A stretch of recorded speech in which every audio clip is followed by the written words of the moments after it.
Приветствую всех на канале Магия Песка. Мои дорогие зрители, меня зовут Ольга, и сегодня для вас я сделаю отсыпочку на такую тему. Кто совсем скоро появится и кто проявит свое истинное отношение к вам. Загадайте, пожалуйста, на себя. Ни о ком не думайте. Песочек все покажет сам. Настраивайтесь, мои хорошие. Я же прошу высшие силы дать мне возможность ответить на все ваши вопросы и послать для вас только лишь самую важную, нужную и полезную информацию.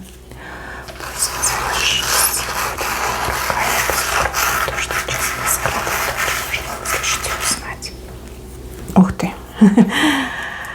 Ах, мужчина, как бабочка, как этот мотылек, летит на ваш свет. Как же он соскучился по вашему свету, как же он соскучился по вашему огню. Слушайте, тут прям голодный мужчина изголодался, истосковался по вам. Скоро появится тот, кто очень долго отсутствовал, кто очень долго пропадал, кто очень долго отсиживался и отмалчивался. Совсем скоро этот человек и появится, и проявится, да? Ну, потому что показали на крыльях любви летит в вашу жизнь, летит к вам в дом, на порог, к вашему окошку, к вашему сердечку. Крылья — это прям показатель. Знаете, как будто бы мужчина все уже решил. Вот он все для себя решил. Он как этот безумный, оголдевший мотылек летит на ваш свет, на ваше сияние, на сияние вашего сердца, вашей души. И вот что хотите, то с ним и делайте. Мужчину вы точно знаете. У кого-то мужчину зовут, либо, может, как фамилия, имя на букву В, на букву С и на букву О еще мне идет. Вот этот мужчина. Ну, это не обязательно. У кого-то именно конкретно эти инициалы отыграются, а у кого-то, в принципе, мужчина знакомый. Мужчина, которого вы не видели как несколько недель, так и несколько месяцев, так и несколько лет. Понимаете? Вот до такого может даже дойти.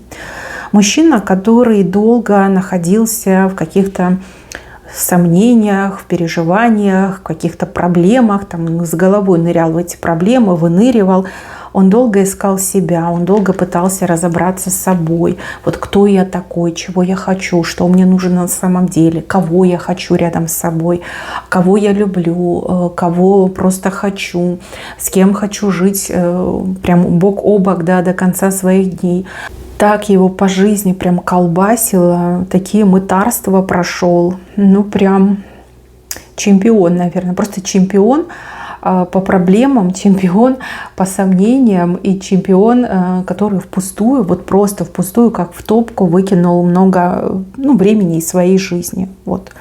И сам не жил, и маялся. И очень много вопросов оставил, да, вот в прошлом очень много вопросов у вас лично к нему. Если честно, вот когда он появится, вы прям глазам своим не поверите. Вот кого-кого, а его вы точно уже не ждете. Скорее всего, либо вы навсегда с ним попрощались еще тогда давно, либо вы только-только его забыли, уже не думаете, не вспоминаете, и он прям почувствует, нарисуется.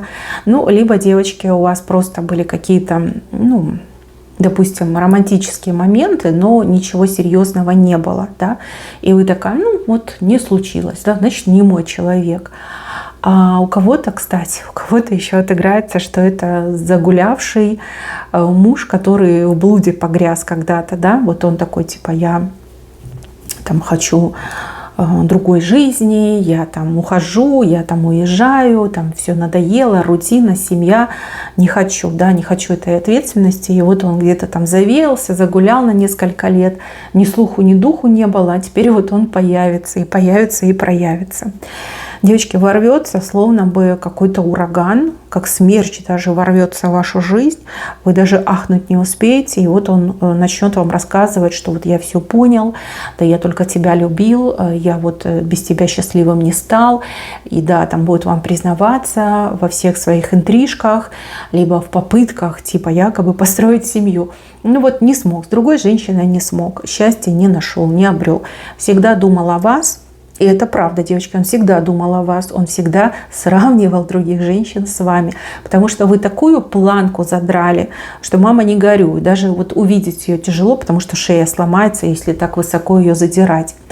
Вот, всегда сравнивал, и он вам это честно будет говорить. С одной стороны, как бы это обидненько, да, когда вот, ну, мужчина рассказывает о своих интрижках, да, о других женщинах, и еще обидно от того, что он все время сравнивал. Но с другой стороны, он говорит правду, и он перед вами, вот как слово, наверное, даст, а может сам себе даже слово даст, что он больше никогда вам врать не будет. И вот правда, она ведь не всегда приятная, зачастую она очень горькая, да, и привкус, послевкусие остается очень неприятное. Но с другой стороны, он вот прям честными глазами на вас смотрит и всю правду говорит. Ну, смятение, вас ждет смятение. Если честно, я даже представить себе не могу, вот как вы будете себя ощущать. Перед вами, ну, буквально вот крест стоит, крест. Ну, типа, либо судьба, либо не судьба. И вам придется принимать решения, причем в какие-то, ну, сжатые сроки, буквально вот он появился перед вами, и вам придется принять решение. Что я делаю? Посылаю, либо разрешаю говорить. Как только вы ему разрешите говорить, ну, считайте, что уже обратного пути не будет. Вот если вы его пошлете, прям дверь не откроете, либо там сразу его там, знаете, чем-нибудь промеж глаз и выпихните, ну, тогда уже все, он больше не появится. Но вас он тоже никогда не забудет. Он будет всегда вас вспоминать, и счастья он своего не обретет. Понимаете, просто не обретет. Ну, нет такой другой женщины, как вы, кто смог бы составить ему пару, кто смог бы терпеть такого мужчину, ну, либо, может, другие какие-то моменты, не будем про них говорить. Ну, прокачался, да, он за время изменился, очень-очень, кстати, на лицо изменился. Не могу сказать, что прям постарел, но вот какие-то изменения в лице у него тоже есть. Немножко как закалился, вот, обветрился, заветрился немножко, ну, более мужественным, что ли, стал. Может, тело как-то прокачал, еще тоже у кого-то отыграется. Ну, смятение, да, у вас будет смятение, кого-кого, а его вы точно не ждете. И не ждете, и, в принципе, о нем не думаете, не вспоминаете. Либо просто вспоминаете как какую-то прожитую часть жизни, да, перевернутую страницу. И тут на тебе, да, страничка себе напомнила еще таким радикальным способом, просто ворвется в ваш дом. Ну, буквально, вы представляете, вы дома, там, воскресенье, утро, причем там часов 9 утра, вы такая, о, посплю. И мужчина, значит, там и звонок, и стучится, и кричит: впустите меня, все, сил нет терпеть, впустите. Вы открываете, и там это чудо стоит. Ну, конечно, сразу и проснетесь. Но сложно будет все-таки в себя прийти, да, осознать, что это все-таки он, и он прямо здесь у меня в доме, и что мне теперь с этим делать? Что делать с этим чудом? Да. Кстати, надо отдать должное, мужчина, вот этот вот мотылечек, да, бабочка, он очень многое знает о вас. То есть он не просто так к вам идет, потому что он знает, что вы, например, ни с кем не встречаетесь, да, ни с кем не проживаете. Он знает, что он придет, и там кроме вас никого не будет. То есть, что вы одна. Вот поэтому он такой смелый, и поэтому он видит в этом знак судьбы, что раз вы его дождались, значит, у вас типа все там получится, все будет. Ой, девочки, с одной стороны, да, тут до мурашек, а с другой стороны, ну, прошлое так еще о себе не напоминало, как напомнит в этот раз. Не знаю, вы все разные. Решать, конечно, вам, выбирать вам. Но то, что вы будете в шоке, это прям 100%. Это ваше прошлое, и оно у вас на пороге. Так, еще один человек прям тут проявится. Вы узнаете об истинных отношениях и чувствах этого человека. Сразу говорю, этот человек – это женщина. Женщина, которая, ну вот она, видите, змея. Из нее змея вылазит. из-под юбки у нее вылазит змея. Потому что она, скорее всего, от природы змея, но просто она камуфлировалась под женщину, да, типа там змея, которая в женском платье ходила, лицо красила, научилась как женщина разговаривать. На самом деле змея. У нее из-под юбки вылезет змея.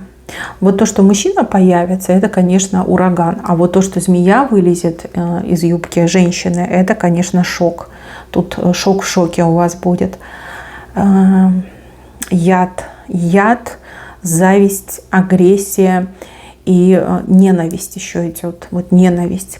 Возможно, это женщина ваша близкая подруга, возможно, это женщина ваша хорошая знакомая, у кого-то еще это женщина ваша родственница. Женщина проявит эту свою змею, ну, либо проявится как змея, потому что эта женщина, она на протяжении определенного периода времени пыталась вам ножи в спину втыкать. Видите, у нее в руках ножи, и она вам буквально в спину их втыкала. Она очень сильно надеялась, что один из этих ножей все-таки вас добьет. Но этого не произошло, потому что вы очень сильный человек, вас ангелы защищают, у вас своя энергетика, дай Боже, своя собственная защита есть. Мне вот кажется, что она...